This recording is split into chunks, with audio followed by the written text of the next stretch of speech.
Welcome, I'm Chuck Rockage with Henley Construction, and I'm going to be talking to you today about fall protection, specifically the use of guardrails to engineer out the fall hazard. OSHA requires that if you're exposed to a fall hazard of 6 feet or greater, that you need to provide fall protection. OSHA also says that a contractor is required to provide a work site free of all known recognized hazards to the employees to make it as safe as possible. So again, we're going to talk about fall protection with the use of guardrails.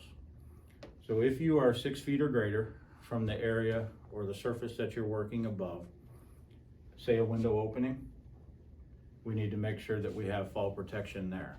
Doesn't really make sense for people to use a PFAS system in that circumstance, so we use guardrails to engineer out that fall.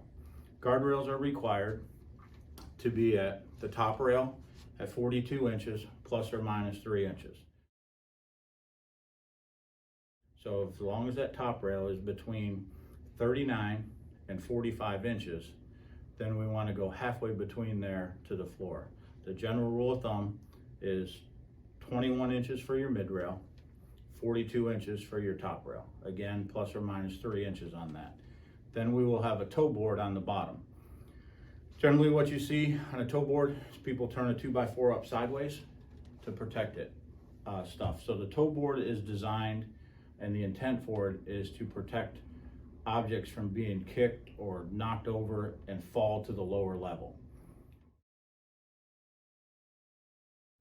There's a gray area with a toe board because the toe board needs to protect anything from falling from that upper level down to the lower level.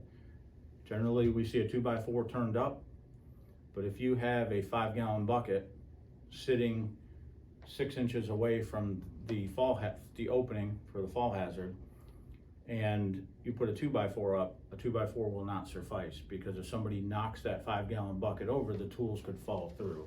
So in that circumstance, we recommend the like a webbing safety fence, if you will, that's designed for that would go from the top rail all the way down to the floor, so anything couldn't blow off or be knocked over.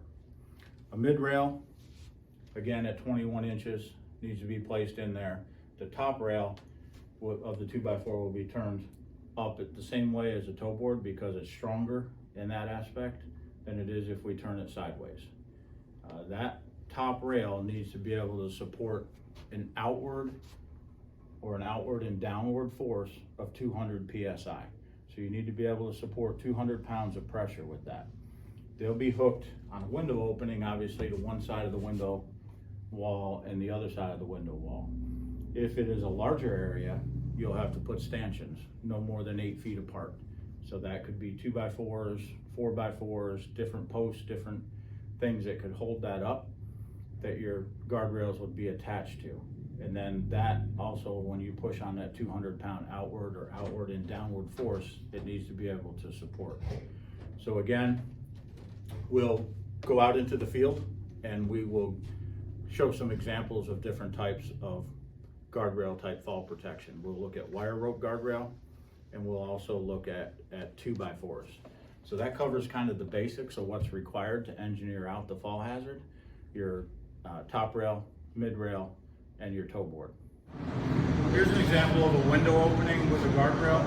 You can see that underneath we don't need a toe board or a mid rail because of the CMU.